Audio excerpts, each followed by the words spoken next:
TPCSI fans, you want to revolutionize your sports investing habits? Allow me to tell you about WagerWire. WagerWire is an app that helps you become a superior bettor by allowing you to sync all your sports books and track all your bets in one place. See your current action, your betting history, and stats. You could also sign up for sports books and collect bonus offers. Follow them at WagerWire on X, as it's the best account on the platform. Head to App Store or Play Store now and search WagerWire and download.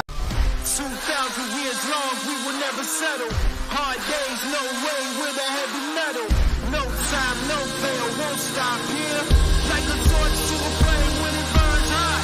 We won't stop. Come on, baby, higher.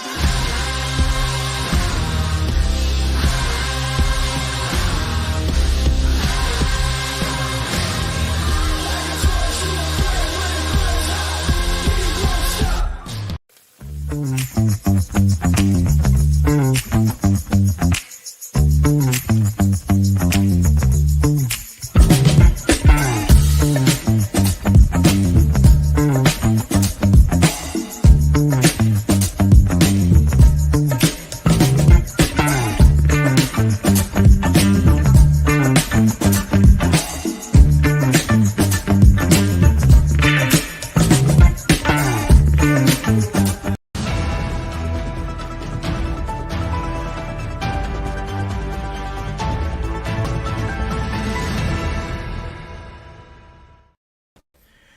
Good morning, sports fans from all around the globe. I am the host, Jeff Dawson, East Coast Sports Investors, and it's that time of the week for Three Men in a Box. And guess what, people? We got three men in a box today. Everyone is here. Matt Grissom, Quentin Mills, the best producer in the world, Mr. Elijah Cox behind the desk and screen. Prayers, thoughts to everyone in Florida and in that destruction of Hurricane Elena. I reached out to Scotty Webb this morning. He is safe. He is fine. It looks like they were to the right or the left in the perfect spot. So they were okay there. But everyone else, please be safe. Thoughts and prayers, of course, going out to everyone there. Shout out to our proud sponsor and partnerships, WagerWire. If you haven't downloaded the app, head on over to Google Play, download it. It's free. Viva Tequila, Seltzer, CT Bets, that team, that family. The East Coast is cuckoo for coconuts, and so is it Matt Grissom. So head on over to where you get your adult beverages. If Viva is not there, ask the bartender why.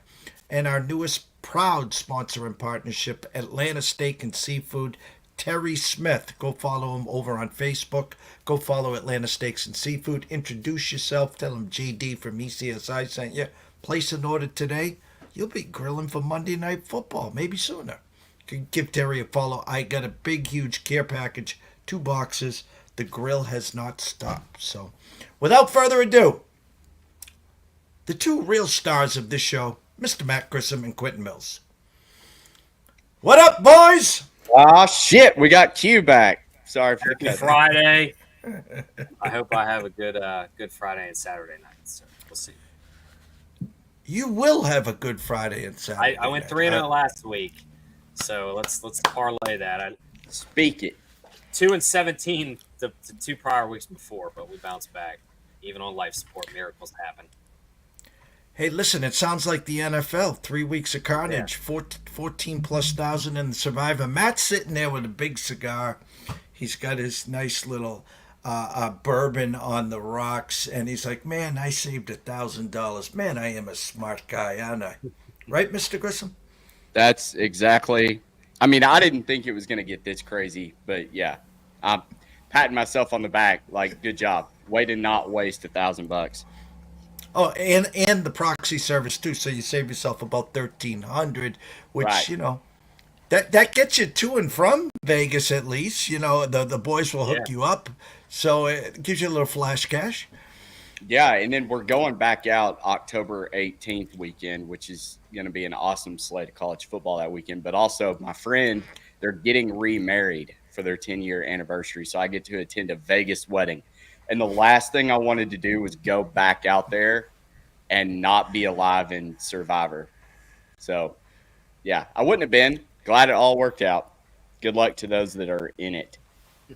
But we end the week with you guys in the morning. We run the breakfast bankroll Monday through Friday, 10:30 on Mondays with Crack and Bernie Frada from Fox Sports Radio. We run at 11 o'clock the rest of the week. You guys end the morning segment. Every football person I have brought on, I have started the show with this. Quentin, I'm going to go to you. This is week 5 in the NCAA. We had thoughts. We knew about Georgia. We knew about Ohio State. We knew about Texas. We had question marks about Alabama and Ole Miss. But we, all well respected, we assumed when the dust settles, those guys are going to be somewhere in the mix. There's 2 new sheriffs in town, and if you don't have them in your portfolio, it's time to. And that's the U and Tennessee. And the thing about Tennessee this year, they don't just roll the ball out and say first one to 50. Where the hell did they get this Bears of 85 defense? It's different because if you follow Josh Heupel's career, they've never really had good defenses any stop he's been. I mean, you remember at UCF, it was the first to 45 wins the game. And here we are. His first year or 2 in Tennessee was the same thing. They no defense. I mean, hell, they gave up 33 to Florida with Anthony Richardson, and that was a close game, and in some other games. This year, the whole team's under 17 points, which is unheard of. I guess maybe I missed the news, but I guess he either decided to study the word defense over the winter break or the summer break, or he hired a big-time coordinator because this is a completely different team than we saw last year. I think they're legit to win this. I think their offense is as good as Ole Miss, but their defense is as good as Georgia's right now, and that's a nasty combination. As Matt and I kind of discussed for this big matchup in Bama and Georgia, the 2 Blue Bloods, these are the worst offensive teams that we've seen out of them in the last 5 to 7 years. Well, this is when Tennessee is at their best defensively and offensively, so that is scary for me, knowing typically your top 2 teams are in their worst position. Tennessee is rising into their top position. When you mention Miami, I've got to see more. I mean, I know they have Cam Ward. I know they have Restrepo, but who have they played? And listen, I get it. You got to play the schedule that you were afforded and the schedule that you had on the board. But what will they do against the Bama, a Georgia, a Tennessee, a team that can punch them in the mouth, when they're throwing left and right hooks as well? We just haven't seen that. Florida's not good. USF looked good for a half, and then they just forgot to show up in the second half. They're not overly great. Florida A&M, I forgot that's even a football school. Like that, it's just kind of the opponents you play. And the ACC schedule's not any harder. I mean, Virginia Tech, we thought they were going to be good. Well, they're struggling mightily this year. Brent Pry, great defensive coordinator at Penn State, looked really good last year defensively. This year, they could let us probably walk in for a touchdown. So I've got to see more from Miami, and I'm afraid that I'm not going to see that until the playoffs, to where they're either going to surprise you and say, hey, they're legit, or hey, they were a fraud. We just kind of were blindsided by the schedule. But I think Tennessee is they are it. The thing with the U, I had them going 11-1 this year pre-flop, and I think honestly, my one loss I had them was at the Swamp against Florida opening day. That was the sketchy one. But the thing with the U this year is, Matt, I'm going to question this one to you, is they got it back. In other words, they got that swagger back. You'll go back to the days with Warren Sapp, Michael Irvin, and then they've had some glory days with the chain and all this. But my point is, they got a quarterback. They're good on both sides of the ball. And I think the only way they have a slip-up leading up to the playoffs is in a close game, and then that's Cristobal making a boneheaded play, Matt. Yeah, I mean, I think it starts with Cam Ward. It's amazing what just having a good quarterback for your team can do for your whole team chemistry. He's 72.4% completion percentage, 1,400 yards already, 14 touchdowns. I mean, we kind of saw flashes of it last year at Washington State, but I think Cam Ward paired just with the athletes around him, he's a different Cam Ward. And Well, not only that, but he's different than last year. He's not making the interceptions mistakes. Yeah. Yeah. And I think a big part of that is just having more talent around you, which, kind of speaks to Q's Florida Gators of this team should be better. Their problem is quarterback. Miami went out, got one, replaced Tyler Van Dyke with a good quarterback, and look what happens. I mean, it's not rocket science here, but Miami has figured it out. And they're playing well on both sides of the ball. And I'm really liking my Cam Ward Heisman ticket right now, but I think Miami's legit. Well, I said this to Paul Stone. I said this to Ron Marmolevsky. Matt, I'm going to say this to you. Actually, it's to both of you guys. We know the big game is at 7:30 tomorrow night. It's not at 12 o'clock at the Heights at Boston College Family Weekend, against Western Kentucky. It's at Tuscaloosa. Georgia, 1.5, 2-point favorites at Alabama. The streak is going to stop unless a boatload of money comes in. I think it was 113 or 119 straight games that Alabama has been favored at home. If you like Alabama and you're going to invest and wager on Alabama, you better put a little pizza and beer money or a quarter on Jalen Milroe for the Heisman, because he's facing off against Beck. If they beat him, they'll probably play each other again and potentially in the SEC championship. But my point is, they're going to flip-flop in the Heisman Trophy race, correct, Matt? If Bama wins. Yeah, I completely agree. I said yesterday, if you like Georgia, take Carson Beck to win the Heisman because you've got better odds here at 14-1. Milroe's 7-1. Both are still good shots to win it, but I think whoever comes out of this game is going to drop in the Heisman race. So if you like Georgia, take Beck. If you like Bama, throw some on Jalen Milroe.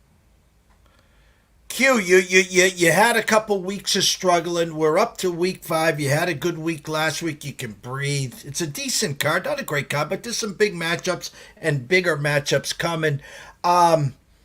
What have you seen since Labor Day weekend to get us to this point? Shockers? Anyone you thought was going to be good that isn't? And I'll give you one that my DNP, Virginia Tech, they got us once, they got us twice on team totals. And mark my words, their team total today is 17.5, juiced under -135. I'm supposed to play Virginia Tech team total over 17.5. plus 115 tonight. If you Venmo'd me 100 to do that, I'd Venmo you 200 back and say, take the kids out for ice cream, because this Tech has got me. But do you got a Virginia Tech or anyone like that in your DNPs already?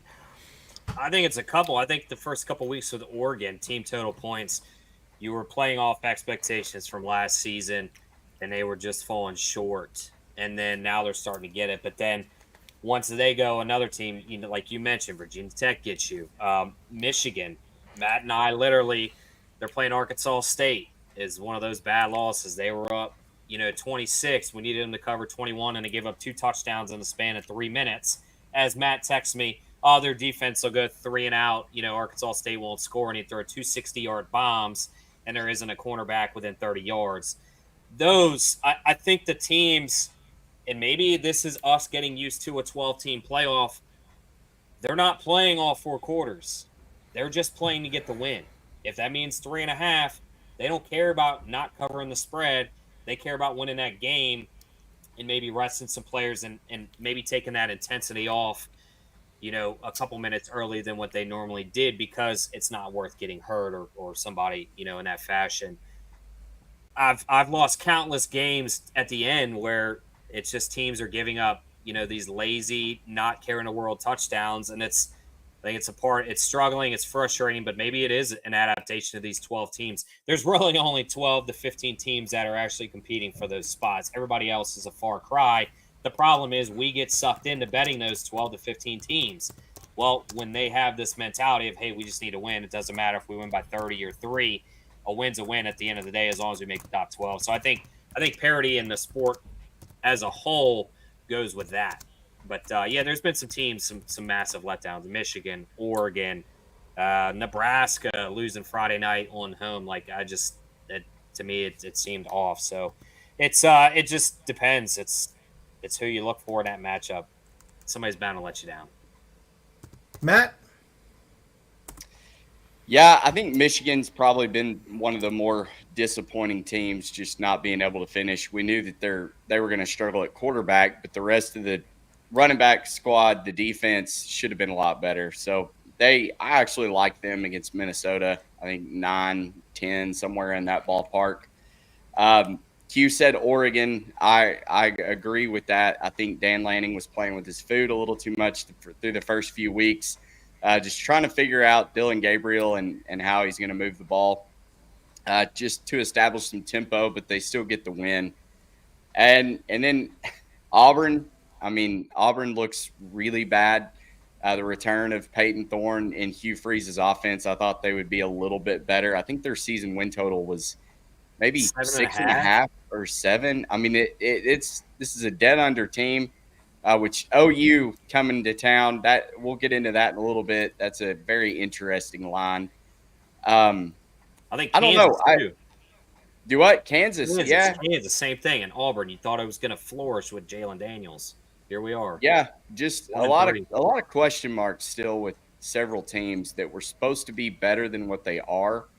But I think the biggest shocker is Florida State just completely laying an egg on the season.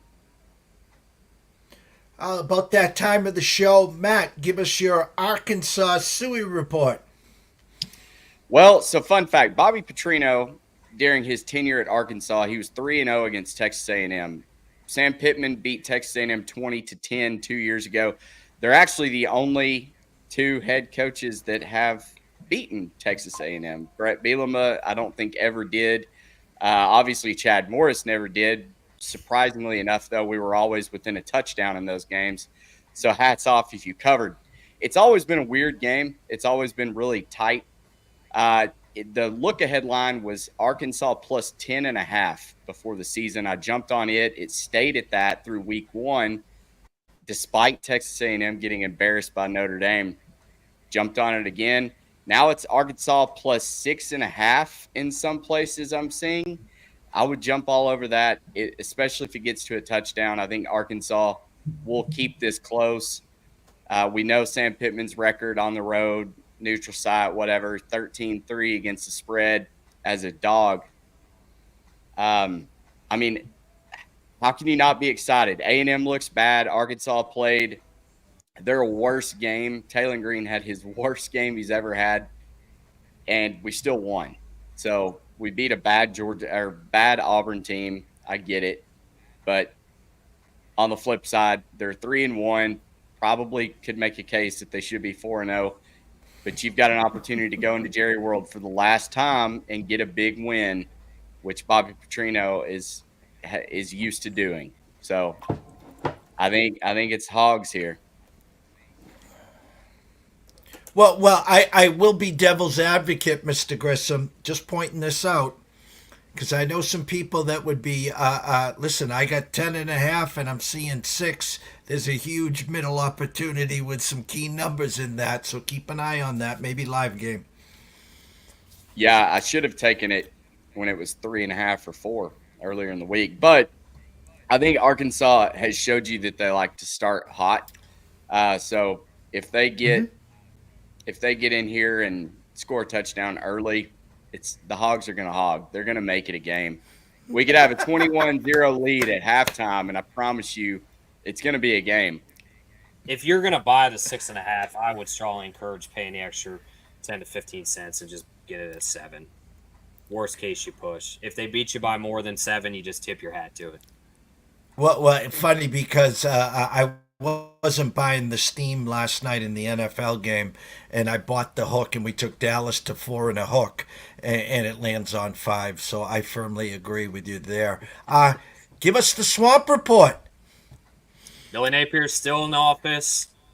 I think Matt said it best. Offensively, this team is better on paper. I think the receiving room has looked really good with Badger, DK. Trey Wilson's out, but you know what he brings. So I think there's really good pieces. The defense is atrocious. They let Mississippi State walk up and down them, who's even worse in my opinion. A lot of people have that, respectfully, they have them, behind Florida, but not by much. And there's not much hope right now in Gainesville other than it's not an if Billy gets fired, it's a when. I mean, technically, if he was able to somehow miraculously finish 7-5, he would absolutely keep his job. I just don't see it. They're going to get smoked in the gauntlet of their schedule, and we're going to have to ride it out. I don't agree with keeping him. I think the players would play a little harder under interim, just give the guy a couple wins, and but it is what it is. I guess they want a cheaper buyout, so not much to report. We have a bye week, like you said. Safe thoughts and prayers to the state of Florida.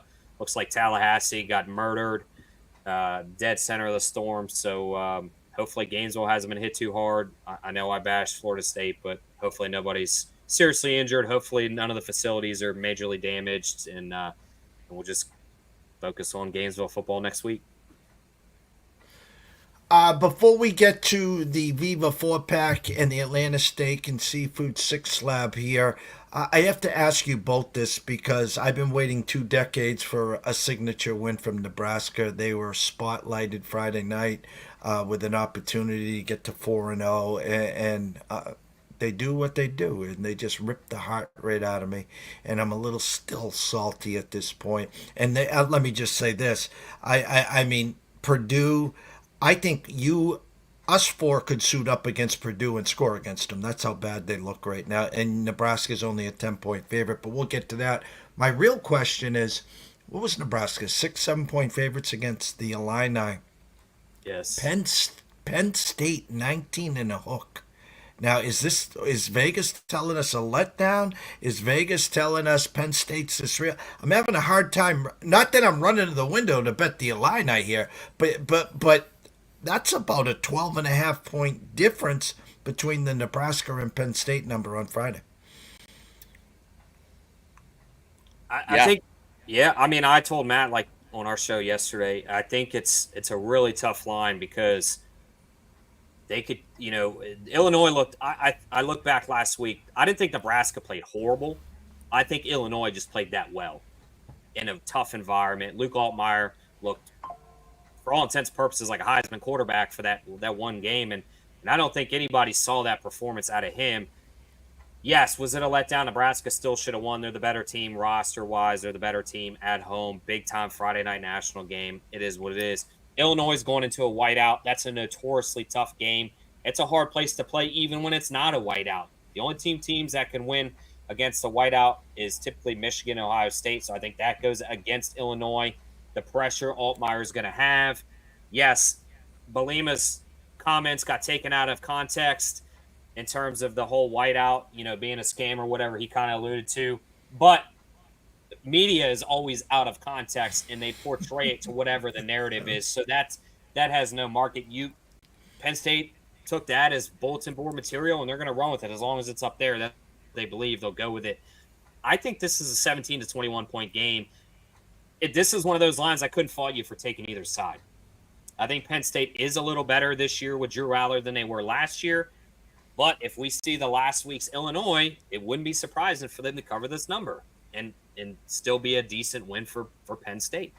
So I think this is a trap to just stay away personally and watch it. Matt?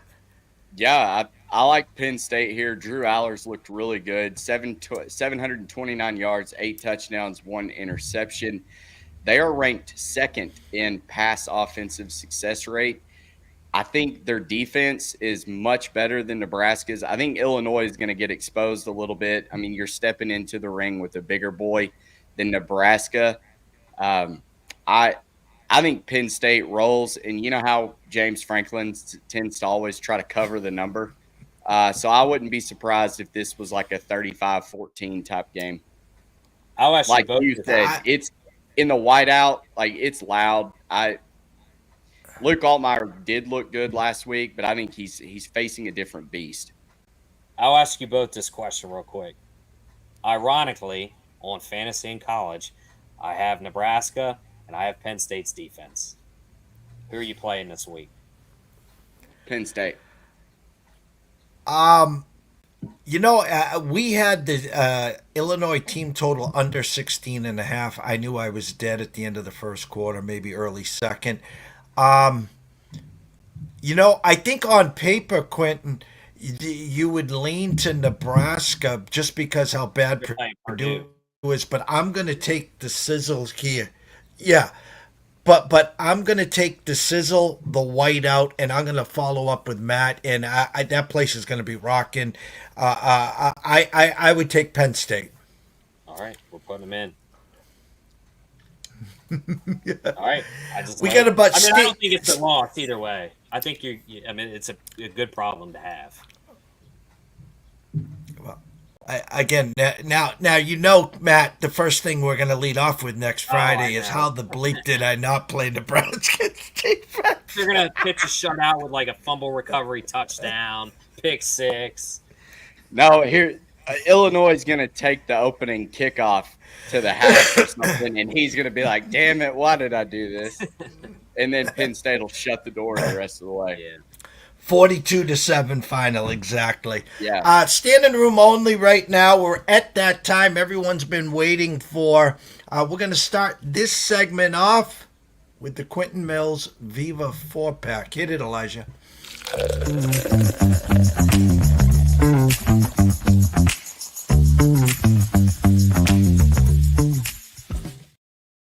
Stage is yours, my brother. We need a Viva Baker's 4-pack. I need one to sample, make sure the product's good. So I got 5 plays. Nebraska minus 9.5. I think they bounced back in a big way against a bad Purdue team. Kind of take the frustration out on the Boilermakers, similar to what Notre Dame did. Buffalo plus 7 against the Huskies. Buffalo's playing really good football right now. UConn may win. I wouldn't be surprised, if they did, but I also wouldn't be surprised if Buffalo wins outright. They're playing highly above expectations. Jim Morris kind of struggled there at UConn. I thought he was going to get the program up and running a little faster than he has, so I'm going to take Buffalo plus 7. The Georgia-Alabama under 48.5. I just think this is like a 24-20 type game. I alluded to the subpar offenses of recent history for them. Defenses are still pretty decent. I think the game starts off a little slow.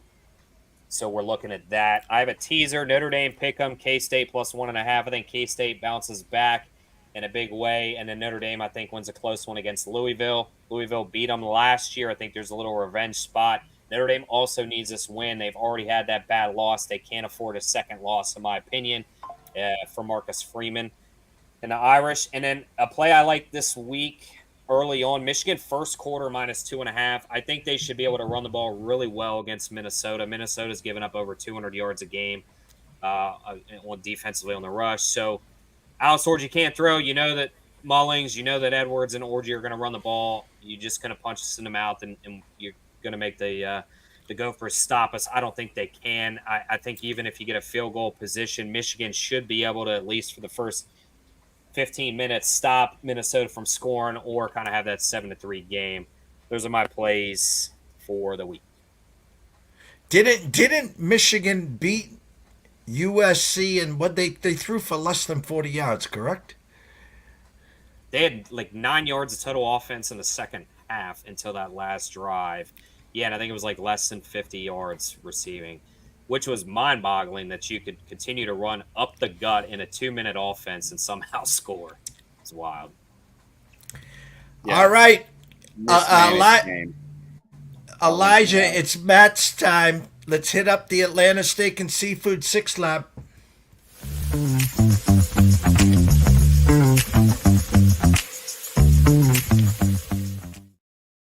Slab of 6 is yours, Matty. All right. I think I emailed you 4. I'm going to stretch it to 6. Let's get the big one out of the way. I'm also on the under Alabama, Georgia with Q here. I did also take Alabama bottom up to +3. Kalen DeBoer 8-2 against the spread as a dog. Alabama's won 4 of the last 5. And I'll take Jalen Milroe over Carson Beck every damn day. So I think it's roll tide here. I get that Georgia is Georgia and Kirby Smart's probably out for blood. No Nick Saban. I'm not buying it. I still have to see this Georgia offense perform at an elite level. I think the defenses are a wash. And then Arkansas plus 4.5. You can get a better number than me, plus 6.5. Like I said earlier, Bobby Petrino's 3-0 against A&M. It's the last time we're going to play in Jerry World. They're in Arlington. It's a big game.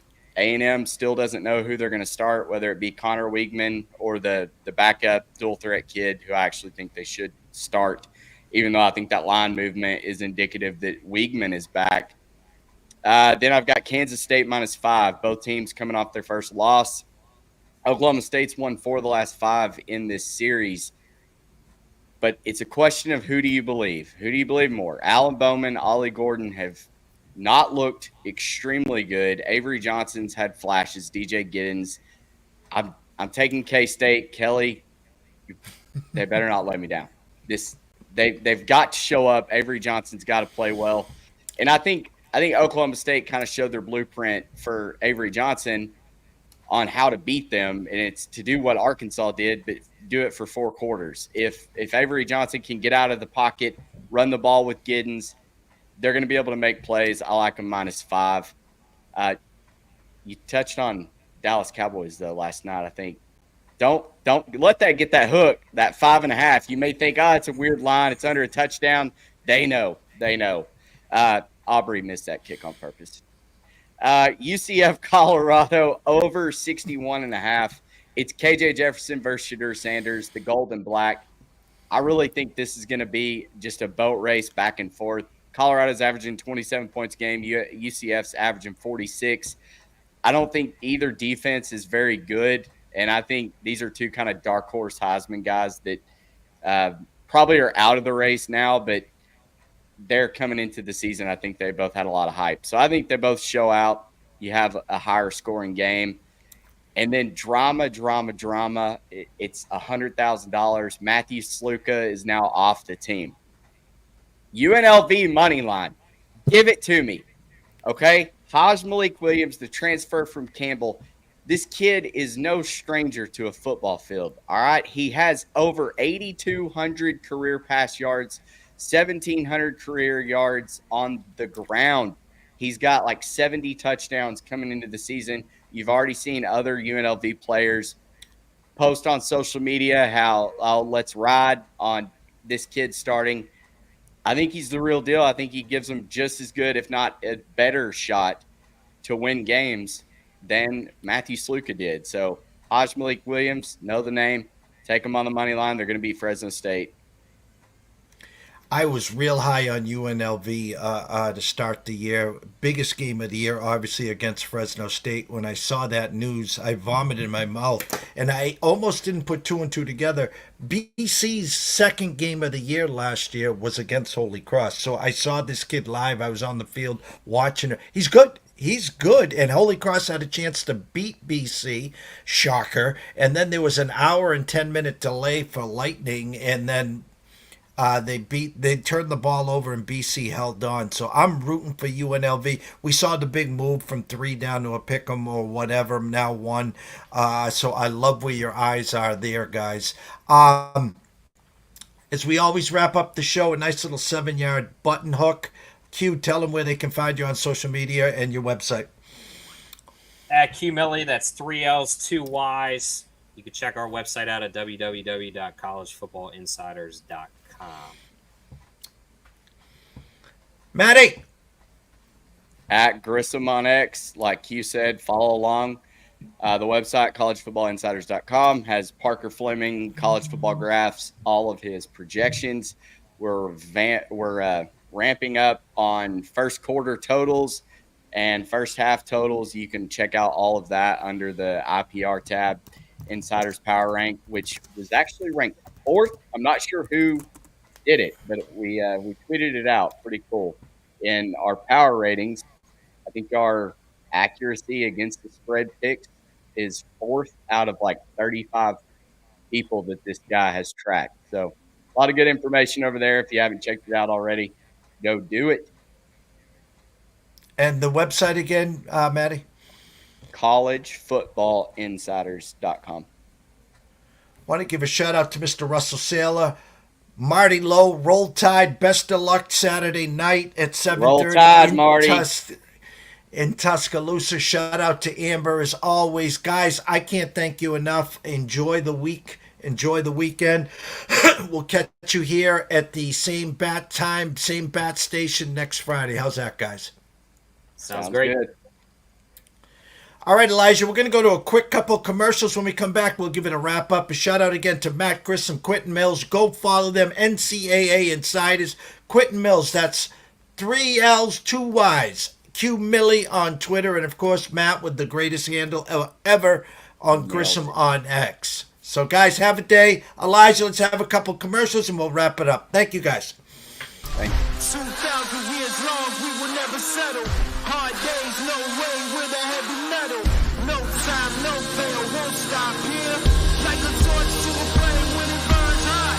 We won't stop, come on, baby, higher.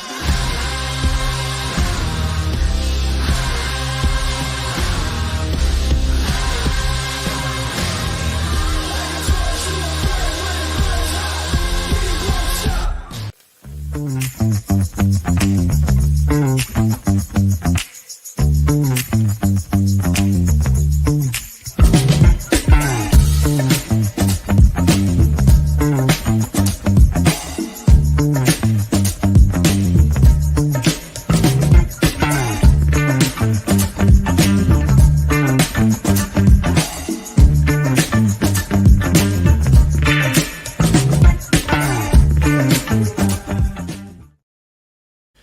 Oh, I love to end the morning segment with Matt and Q. This is our second season of college football. Of course, we started this 2 years ago when they started the NCAA Insiders in college baseball. So as we're doing the college football this fall into the college basketball, they'll be working on college baseball for the spring. So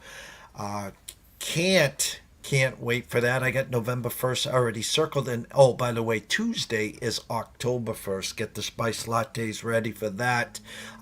3 o'clock, I will be a guest on McGinnis Picks with Andrew McGinnis. We're going to talk some NHL futures.